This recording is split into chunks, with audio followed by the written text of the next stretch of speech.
امریکہ کی دونوں سیاسی جماعتوں کے پاس جانوروں کا مخصوص نشان ہے۔ ڈیموکریٹ پارٹی کے لیے گدھا اور ریپبلکن پارٹی کے لیے ہاتھی، اور وہ ہر جگہ انہی علامتوں کو استعمال کرتے ہیں۔ ٹوپیوں، پنز، ٹی شرٹس اور مگوں پر انہی جانوروں کی تصویریں ہوتی ہیں۔ لیکن یہ ہوا کیسے؟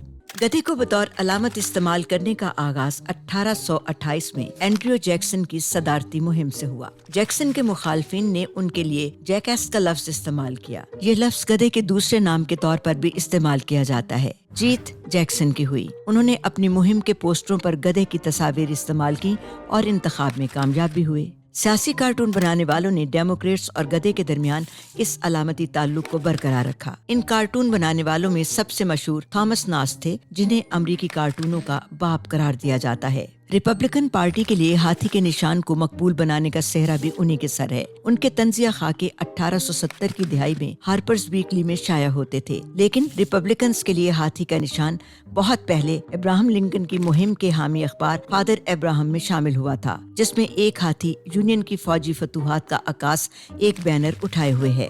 ہاتھی کو دیکھنا ایک تاثراتی اظہار ہے، جسے فوجی خانہ جنگی کے دوران استعمال کرتے تھے اور جس کا مطلب ہے مقابلے کے لیے تیار ہونا۔ ریپبلکنز نے وقت گزرنے کے ساتھ ساتھ ہاتھی کو قوت کے ساتھ اپنی پارٹی علامت کے طور پر استعمال کیا ہے۔ صدر جیرلڈ فورڈ اور ان کی اہلیہ بیٹی کی کیلیفورنیا رہائش گاہ میں ایک ہاتھی کا کمرہ بھی تھا۔ 1984 میں سری لنکا کے صدر نے صدر رونلڈ ریگن کو ہاتھی کا بچہ تحفے میں دیا تھا۔ آج ریپبلکنز ہاتھی کو اپنی پارٹی کے نشان کے طور پر تسلیم کرتے ہیں۔